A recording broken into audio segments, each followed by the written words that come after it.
Hello, everybody. Welcome to the Buckeye Weekly Podcast. I'm Tony Gerdeman here, as always, with Tom Orr. Tom, how's it going? Tony, we got a chance to rewatch the 2025 Big Ten Championship game. Which was your favorite of each team's touchdowns? I couldn't possibly pick. The game starts so well, and then with like 8 minutes left in the third quarter, it's like, oh, that's the last points anyone's going to score in this game. Okay, well, all right, buckle up. Here comes an exciting quarter and a half. Well, the good news, Tom, it wasn't the last time two teams were in the red zone. Mm-hmm, So that's kind of look on the bright side of life, huh? Maybe think about that sometime. So, yes, we are here to talk about what we learned from this entire ordeal. And, Tom, can I begin? Is that okay if I begin? Absolutely, you can.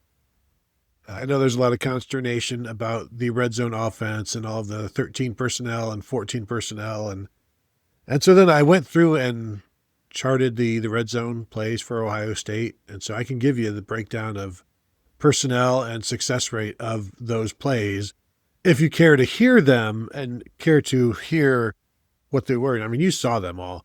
And here's one thing that I know will annoy you, Tom. So I have them with 13 red zone plays, right? 2 throws to Jeremiah in there. And those are both near the goal line, like probably 5 yards and in. But overall, 8 runs, 5 passes. That's although they threw the ball 36 times and ran it like 22 is what Ryan Day said after the game. So they're very much changed things in the red zone. Like, well, we can't run it outside of the 20. Maybe, Tom, we can run it inside the 20. Not great. The key is to get more defenders real close to the line of scrimmage. That makes it easier to run the ball, at least based on my understanding. But the good news is when they're down there and they decide to throw, they can target a bunch of tight ends. And does it work? Sometimes it works. Sometimes it doesn't. But here, let me tell you. So only once in 11 personnel, and that was a sack. That was the Julian Sand scramble out of bounds on third down. They were in, so of these 13 possessions, they were in 12 personnel 4 times, 13 personnel 7 times, 14 personnel 1 time. And of the 4 times in 12 personnel, the success rate was 50%, 2 plays. And of the 7 plays and 13 personnel, success rate also 2 plays. So lower percentage though. Lower percentage. So you take that 2 and you divide it by 7. So overall, of their 13 plays in the red zone, 4 plays that hit their success rate metrics. And one of those was the touchdown to Carnell Tate. And, one was like the 5-yard run, 7-yard run by Bo Jackson where he just barely gets tackled. And Tom, one of the most amazing plays in this game, I think, is that tackle where Elijah Hardy. Yeah, Elijah Hardy is just like reaching behind his back and grabs enough of Bo Jackson to bring him down. But so there, and that wasn't the only tackle where it's just like, how did that happen? So there's some red zone numbers for you. I know you're not surprised. The touchdown pass came in 12 personnel, by the way. Yeah, and the one where they were in 11 personnel, Sain's rolling right. The blitz is coming from his left. And that was one where the blitz is coming from the guy who was kind of, sort of playing this, would have been playing the slant for Jeremiah Smith. And boy, if you watch that replay, boy, howdy, is Jeremiah Smith open on the slant there. And unfortunately, Julian Sand's kind of rolling right and doesn't see that. But yeah, that was one where there was yardage to be had and probably 7 points to be had if Julian Sand had seen it. But was obviously pressured, as was the case a lot of the night. There was probably something there, but Julian Sand was kind of constantly under pressure one direction or another. So that impacted things a lot. I think this is one where you have even the lowest information football fan can probably look at the red zone game plan and go, if it was me, I would put my best players on the field and try and get them the ball in the most important situations of the game. And then you can get into conversations where you sit around like you are the smartest football minds in the world, and you can sit around and talk yourself into, well, you know, you can change some of the blocking angles if you get into, and boy, you really get into the schematic nitty gritty and probably just overthink things a little bit. And the smartest thing to do is you get your best players on the field and get them the ball in crucial moments. What did Indiana do on 3rd and 2 on their final possession? Did they load up with tight ends? It's 3rd and 2. All you need to do is you get a first down, and boy, you can run. Did they put their best players on the field and get them the ball? Tony, this is a lesson Ohio State learned last year in the college football playoff, because against Notre Dame, they put their best players on the field and they gave the ball to the best players in the field in the biggest moments, and good things happened. And you don't even need to, in these moments, necessarily throw the ball to those guys, because that Bo Jackson run that you were referencing earlier, they had Carnell Tate and Jeremiah Smith split out wide left, and Indiana had 4 guys over them pre-snap. And I referenced this on the post-game show because I had seen that before I put the camera up to my face. And then one of the guys kind of came in and ended up coming off the edge. So it was really 3 over 2. But even then, you've got 3 over 2, and one of the other guys is like an overhang defender off the left edge of the formation. So if you run right, you've got a numbers advantage. And they very nearly popped one on that one because they had a numbers advantage. Like you can manipulate the defense with your guys, because I recognize you can't just throw the ball to Jeremiah Smith and Carnell Tate on every single play. Like, believe me, I get it. Like, I understand that's an oversimplification, but it feels like there's probably a happy medium there where they're kind of out there, because if the opposing defensive coaches are looking and going, oh, thank goodness they don't have that guy in the field, you don't want the opposing coaches saying, oh, thank goodness they put in, their 3rd tight end, their 4th tight end, their 5th tight end in some cases, not that they have 5 tight ends in the field, but like their 5th best guy, their 5th guy in the depth chart, the 5th guy on your tight end depth chart, the 4th guy on your tight end depth chart, even the 3rd guy on your tight end depth chart, probably not as good as Carnell Tate. I would probably just kind of like go back and revisit that decision-making process and take a different approach. I suspect, Tony, based on some of Ryan Day's comments when we talked to him on Sunday, they are probably sort of coming to some of those same conclusions as well. And, I think this will be a situation where some learning has occurred and mistakes will not be repeated. Probably. I know, probably. People are upset about it. And yeah, I think there's been enough success with the heavy personnel. Bennett Christian, or one of the touchdowns last week or the week before that, was heavy personnel and you throw to a tight end. So there's enough success there where it's like, well, it'll continue to be successful, but how often, and you can go on and talk about your stuff after this, and I didn't chart this, like how often do we see the heavy personnel between the 20s? Because it doesn't feel like it's a short yardage thing. And yet once you get down into the red zone, it's like things get even tougher to move. So I don't know, maybe it's a stupid, layperson. I feel like you'd want to spread it out more and go that way and alleviate some of that constriction.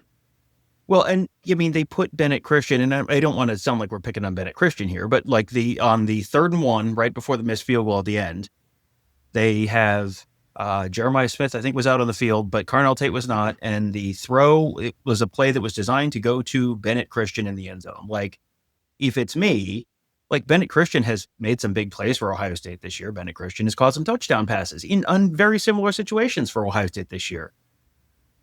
If it's me, I'd rather have someone with Carnell Tate's ball skills out there, because Bennett Christian's a good receiving tight end. Like, he does a nice job, but he's not Carnell Tate. I don't think even Bennett Christian would tell you he's Carnell Tate. Like, it feels like there was just some overthinking that went on, and I suspect that will be probably a little different moving forward.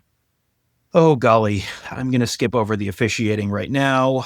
We can skip over how...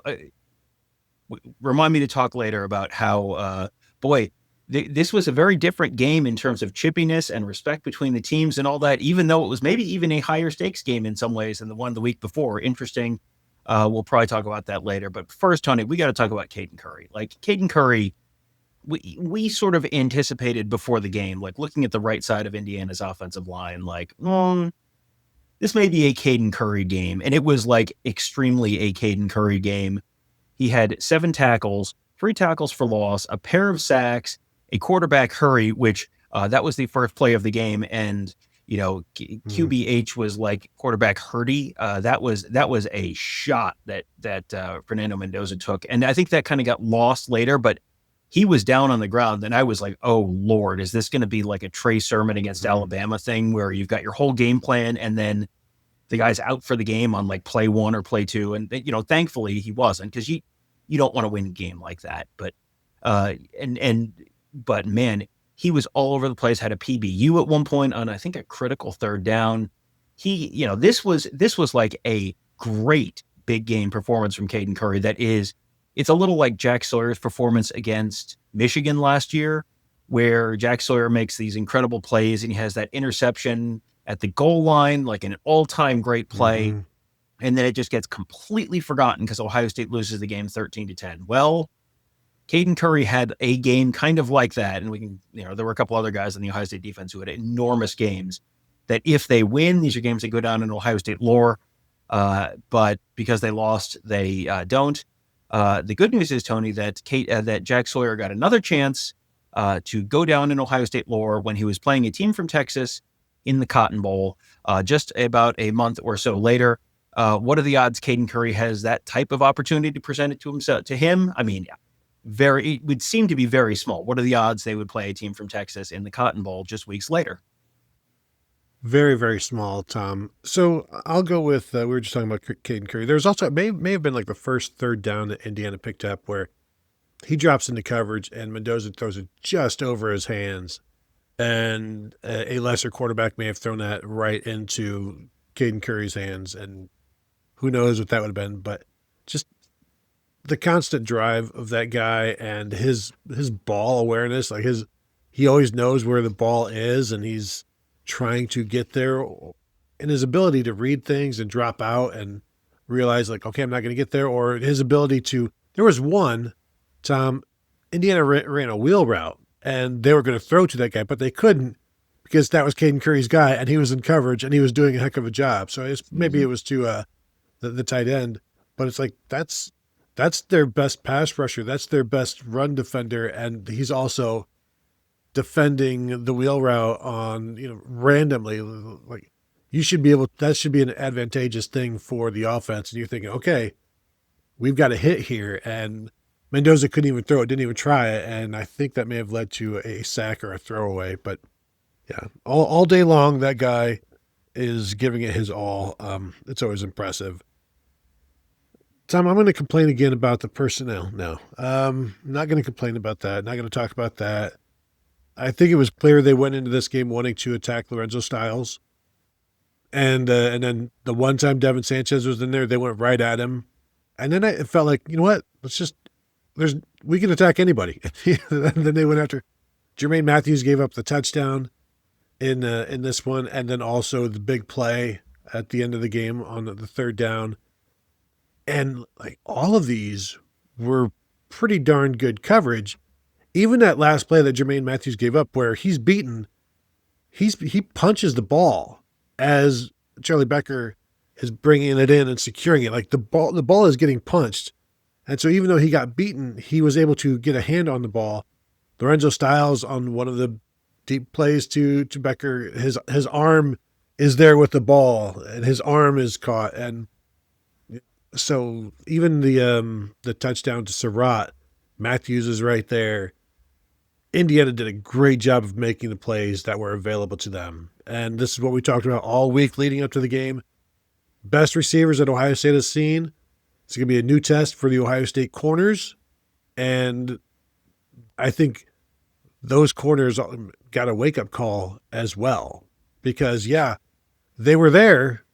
Being there is not enough. You've got to be there and you need to get rid of the ball, knock the ball away, be aware of the ball.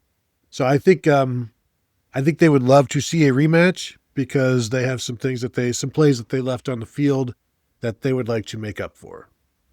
Yeah, I think that was a both the worst you've seen the Ohio State defensive backs get beaten, and also not a bad game for the Ohio State defensive backs necessarily, where, like you said, there were guys there. It wasn't, oh, this guy fell down, or, oh, this guy got beat by 4 steps. Like, there were Indiana defensive backs got beaten worse than Ohio State's did. And, a couple of them, like the throw was a little behind, or, receivers had to hold up a little bit for them or whatever. The one of the pass interference calls, I guess the pass interference call on Lorenzo Styles was like, I probably saw 6 or 7 plays that were significantly more flagrant than that were not called. But, again, that one, he's right there, gets his hand on the ball. He was, it looked at live like, oh, they're kind of trying to pick on him. And then you watch on TV, and it was like, there wasn't really that much there. And you do get you kind of have to tip your hat plays where this is the guy who's going to win the Heisman Trophy. And this is a group of wide receivers who we told you all week, like, this is the best group of wide receivers Ohio State's going to face all year by a wide margin. And it might be a better group of wide receivers than they face the first couple of games of the playoff. That's a real possibility as well. So they're deeper than Ohio State. Yeah. Well, I think that's probably true. Now, I think the top end guys at Ohio State are better, but if Omar Cooper got hurt and didn't play a ton, but the top 2, Surratt and Charlie Becker for sure. And then Cooper, if he had played, you get to a point where you might take Indiana's wide receiver number whatever ahead of Ohio State's comparable guy a lot earlier than you would on virtually any other team in the country. This is a really, really good receiver unit. And that wasn't a surprise to us by any means, but, still to see it in person, it was like, that it was impressive. Did Davis and Igbinosun get beat at all? I feel like Davis and Igbinosun had another quiet, other than the interception. I think he had another really quiet game, which as a corner, that's a good thing. And that's probably the only time you're going to hear Davis and Igbinosun and quiet used in the same sentence. But he is, he had another really good day. And Matthews didn't have a bad day. There were a couple plays where he was there and Indiana made a great play. So I don't look at that and go, oh boy, everything that we thought we knew about the Ohio State secondary is a lie. It was just kind of like, yeah, sometimes good teams are able to make plays and pile up all of 13 points as a result. Yeah, that's the other thing where, guys, they got beat here, they got beat here, they got beat there. 13 points. And I see Ohio State fans on Twitter like super mad at Jermaine Matthews and like 13 points. I don't know. I mean, that's enough to win by. Even the touchdown he gave up, and it's a back shoulder, and he's looking back. Like he's doing everything he can. It's just those. If somebody on one of on our message board was saying, like, why don't, if Ohio State just prepares for the back shoulder, it's like, well, if you prepare for the back shoulder, then you've just given up a 50-yard touchdown or whatever, because you've got to keep running and you've got to be prepared to go the distance. If you're looking back and you're going to get beat on a double move, or the receiver's just going to keep going. So, like, yeah, it's a nice idea. And as I always tell people, like, why aren't they looking back? Don't they know the ball's coming? And it's like, the ball's coming. You're watching it. That's a big difference. So you're watching the ball coming. It's like, look now. It's like, why don't they know to look now? And it's like, they're running with the receiver at this point. They're not watching on television. They're not watching the Jumbotron. Well, and the receivers are trained where they're not looking back with their arms out, ready to catch the ball. Because those are the visual cues that the defensive back is looking for as he's running with the receiver. You got to put your hands out eventually, but you're not running with your hands out the whole time. So you're putting your hands out very late, and then you're trying to get your head around, and you can get your head around too late at that point and get beat. And that's, these are very, very high level receivers for Indiana. And again, this shouldn't be a surprise to anyone who's been listening to us talk about them for a while, but this is, Malachi Toney from Miami is a very different kind of receiver from a Charlie Becker or an Elijah Surratt, but he could present that kind of a challenge for Ohio State. And Texas A&M has some receivers that are good, but not any better than Indiana's receivers. So, they're gonna get challenged again. And having this game probably is not a bad thing for them in terms of, sort of knowing what they're in for. And again, these are guys who go up against Carnell Tate and Jeremiah Smith in practice all the time. This is not the first time they've played high-level competition. So one thing that I thought was really interesting was the linebackers. And, we're kind of defining the linebackers in the sort of traditional linebacker roles. And according to the roster, Sonny Styles, 12 tackles, Arvell Reese, 1 tackle. That was kind of weird to me. Sonny Styles was all over the place. And these are guys that are getting asked to do very different things. Arvell Reese is much more rushing the passer. Sonny Styles is chasing guys all over the place and spying on the quarterback and, being asked to run guys down 10 yards, for down the line of scrimmage and all that kind of stuff. But it's been interesting to see how they've deployed those two guys who, theoretically play more or less the same position, but have ended up having some very, very different roles. And Arvell Reese had a kind of a quiet game in this one, which I guess was a little bit of a surprise to me. What did you make of that? Well, watching Arvell, to me, it seems like he's doing a lot more just setting the edge. Mm-hmm. But I had somebody send me a note today, a link today to I get one of these NFL film guru, draft people saying that Arvell Reese has produced just 3 total pressures since November 1st. And it's like, well, yeah, he's not rushing the passer nearly as much. Mm-hmm. And then the reply to that was, for context, he has averaged around 8 pass rushing snaps since then, which is in line with his production prior to November 1st. It's like, oh, well, I don't know. Maybe it's also because the offenses are doing more to contain him or they're aware of him more. But when you watch, we always expect him to just show up and do something, and then if there are times when you're watching him, he's just setting the edge, or there were times where he's spying and then he's chasing, and Fernando Mendoza was getting rid of the ball, and there was one where Arvell Reese was definitely going to catch him, and he was able to I think hit somebody or just get rid of the ball before Arvell Reese got there. But he has gone very, very quiet, and I don't think that's all him. I think it's scheming against him, and then the scheme that Ohio State is doing. And it's like, well, I mean, they're still not giving up points, so these things are, whatever Matt Patricia's doing is working. And I don't know if maybe they're waiting to gear things back up, or if what Ohio State used to do with him is what offenses are preparing for now. So why do that when they're ready for it? I don't know. Yeah, I think that people I think he sort of came out of nowhere earlier in the season, and then people are sort of adjusting to, it's not exactly like the center. The center does the find the mic thing, and it's not exactly the everyone on the offense is pointing at Arvell Reese, but also you get the sense that he gets talked about a lot in meeting rooms during the week. Mm-hmm. So it may be a little bit of an adjustment for what teams are doing, and they're trying to take him away. And then, okay, you take Arvell Reese away, but then that just means Sonny Styles is not getting focused on the way he maybe was earlier in the season, and then he has 12 tackles. So ultimately, unless you have Arvell Reese in a college football fantasy league of some kind, player props are illegal in Ohio, so you're not allowed to care about him for that reason. So unless you have him in a fantasy league, it probably doesn't really matter.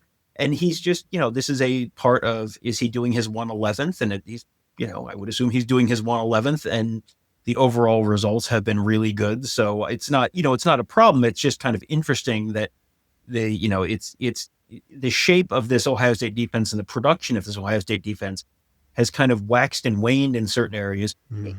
Go back to Kaden Curry. Kaden Curry had a great game this weekend. Kenyatta Jackson was all over the place this weekend. And there have been plenty of games where Kaden Curry had, the Washington game, Kaden Curry had the enormous game, and Kenyatta Jackson had a relatively quiet game.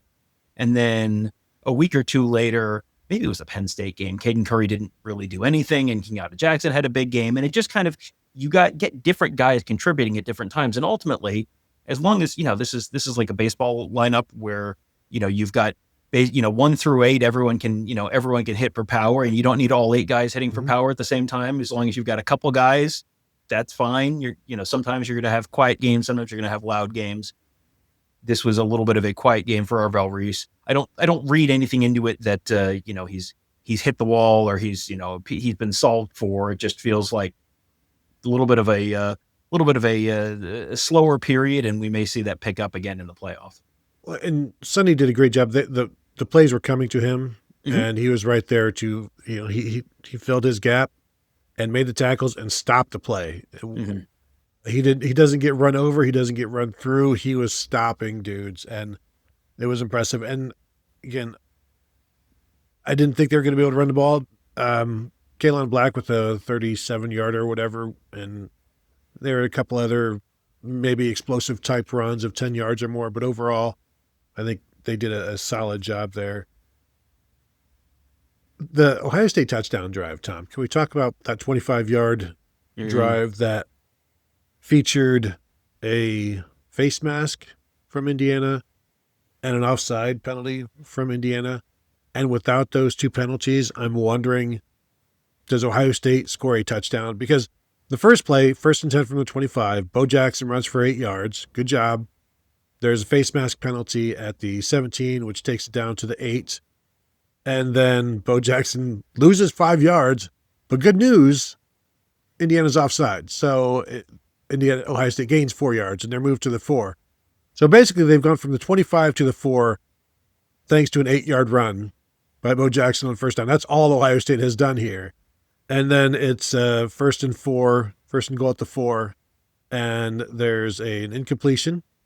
And then 2nd and 4, there is a false start.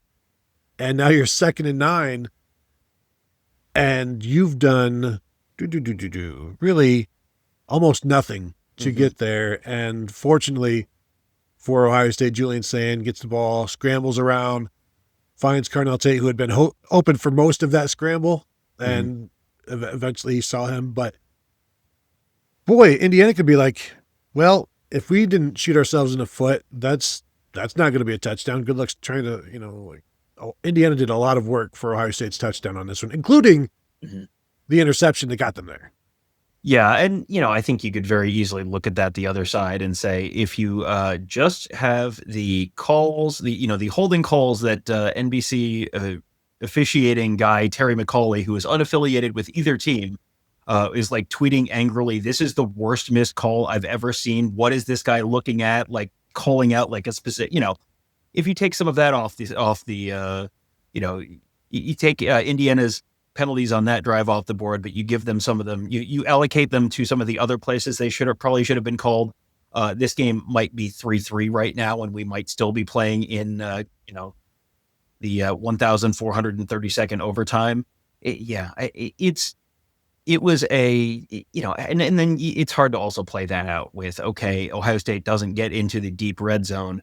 That feels like where teams want Ohio State right now. Like get them inside, just get them inside your 5 and they will forget how to do anything. And so, I don't read too much into that, but Indiana, it's going to be very easy. And you're probably going to hear us talking later about the fact that Ohio State did not play a particularly great game. Indiana didn't play a perfect game by any means in this one either. This is a game where it's a game of very, very fine margins. And, Ohio State made a couple mistakes. Ohio State set up Indiana for a field goal with an interception on a sort of a deflection.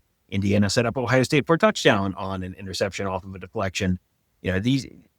Both teams missed a field goal. Like there was just a bunch of stuff that happened where, a lot of it came down to just Ohio State just missed a couple red zone possessions. How different is the game? How different is Ohio State calling plays in that second half when, if they are, if the score is different and they're down by more, you're probably calling different plays, so it's, you can't just, take the one thing off the board and say, well, that's it. They would have they would have scored just 6 points and that's it. So, and I know that's not what you're doing, but yeah, it was definitely a little bit of a sloppier game than I was expecting in some ways, just with the penalties.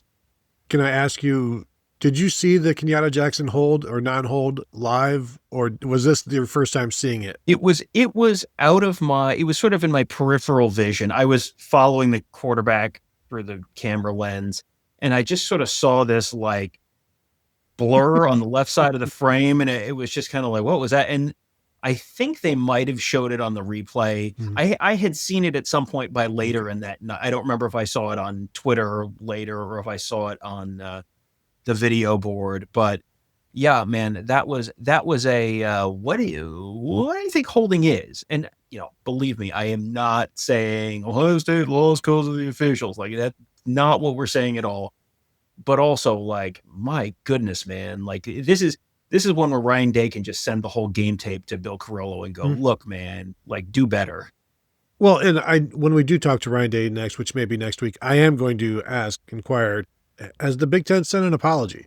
And not, sorry that, but like something of, right, the Ohio State will send in plays that they believe the refs have missed. Every team does that. Not just Ohio State. Every team does it. This is not, Indiana's doing it as well. So to see what the feedback from, and they'll be like, well, I don't want to get into it, but whatever, the game's over. We've moved on. We're on to Miami or Texas A&M. It's like, well, you don't know that for sure. So why don't you answer the question? We're still back on Indiana, but yeah, I was just looking at Terry McCauley's tweets here, and he's quote tweeting a video of it, and the tweet is an obvious foul that should have been called. I'm sure I've seen one equally as bad, but just can't remember where I saw it. And then he has another image of it below. It's wide open to the center judge, and he appears to be looking right at it. An excusable no call. That was a 3rd and 2 that gets picked up for a first down. And, if you call that play, does Indiana pick up 3rd and 12? Who's to say? Are they likely to pick up 3rd and 12? No. And that was a field goal drive. By the way, would a field goal have made a difference? Who's to say? Indiana had the ball at the end of the game. But, just one of those things, and a really, really obvious call. And if Indiana fans want to show some obvious calls as well, perfectly acceptable. We are not referee, we are equal opportunity when it comes to getting the calls right. Tom, anything else that you've got that you wanted to touch on?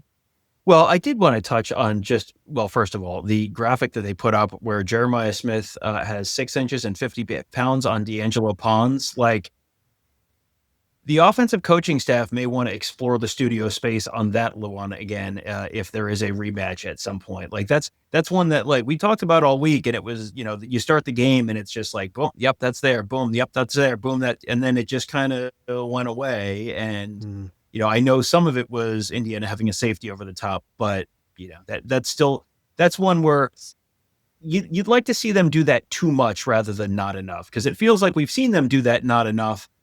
Not throwing the ball to Jeremiah Smith not enough has been a constant thread in recent games where Ohio State has not put up a whole lot of points.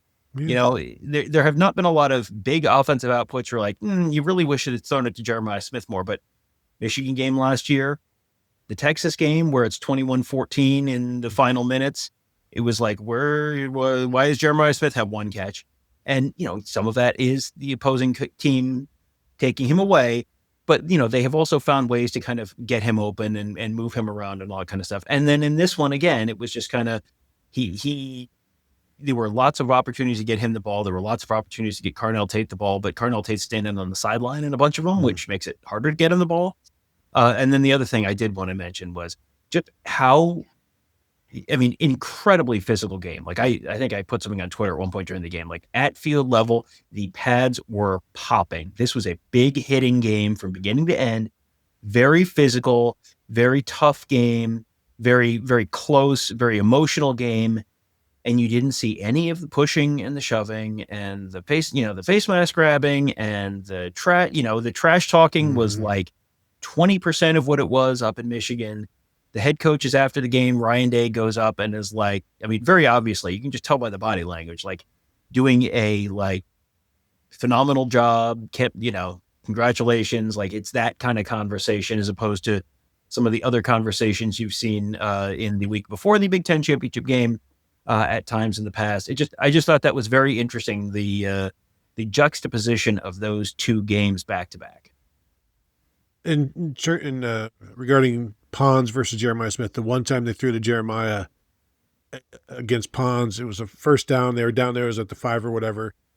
And Stan throws it like 40 feet high and just like, well, right, yeah, it's covered. Yeah. It's covered, so I'm just going to throw it away. And I think we talked about this after the game. Like, so what if it's covered? Give the guy a chance to catch the ball. There was a lot of contact there where you could, if you throw the ball, you might get a pass interference call. It was like he was very clearly running some kind of a corner route, And Pons was like in front of him, grabbing him. And, if it's an uncatchable ball, well, that's not pass interference because the pass is uncatchable. But, and I'm sure at that point it was, he was probably told, if it's there, throw it. If it's not, get rid of it. But, again, that's one that I would explore that one more than once a game. This is not one that you only get the coach's challenge. You use one and you lose it. Like it's not that you have as many of those as you want. I would explore that a little more. And then the last thing that I will mention is it was mentioned, I think, after it was either the post-game show or one show that we did after that Ohio State didn't give up any tackles for loss once Gabe Van Sickle went in the game. That is not true. No. There were tackles for loss. There were two on the same drive with Gabe Van Sickle in there in the third quarter. So no, that was not true. There were definitely some holes still to be filled, and Indiana filled them. So that's what I've got. That's I think that's enough. Although one of the plays where Stephen Daly was matched up with Tegra did not go well as expected. That's not a great matchup for Ohio State. Something to explore the next time. And it's just interesting to me that Indiana felt, you know what, let's attack Ohio State downfield. And I'm wondering if that becomes something that other people try to do because, hey, it's tough to run and it's tough to throw intermediate. So let's just go where there's one or two people and see what happens. And, good things happen for Indiana. Well, and then you wonder how that it changes Ohio State's pass rush strategy because Ohio State it felt like Ohio State has been very comfortable just sort of almost sitting back and not being too aggressive. Do you bring more pressure then if you think that that's going to be the strategy? Either way, even watching this game again, and I know it was not the most compelling game on the scoreboard, at least in terms of like lots of points. It was a very exciting game. It was a very dramatic game. Sign me up. I'd watch this game again. This is one that I look at and go, man, the storylines around this one, if these are the two teams that are playing for the national championship, you have going for the first back-to-back national championship in school history, going for the first national championship in school history, plus all the all of the matchup stuff from this game. That was an incredible game. I think you're probably getting another really, really good game if these two teams play. So if that's how it works out, I would take that right now. And I don't know that the line would be any different when the game happens again. So that will do it from here. If you're watching on YouTube, hit that thumbs up. We'd appreciate that. We're not going to have 8 shows a day like the past 2 weeks. Maybe 4 shows a day. I don't know. No. But we will continue to, best way to find out, just subscribe to the channel if you've not yet done so. Hit the bell to be notified, all those good things. And, of course, you can always find us at BuckeyeHuddle.com. So thank you all for tuning in. And, I will mention, we are going to start preparing for Texas A&M or Miami. So have that in the back of your mind. Why don't you do the same? Will there be homework? Maybe a little. Will we tell you about it beforehand? Nope. That's why we're such good teachers. So that will do it for us. Thank you all for tuning in, and we will talk to you all later.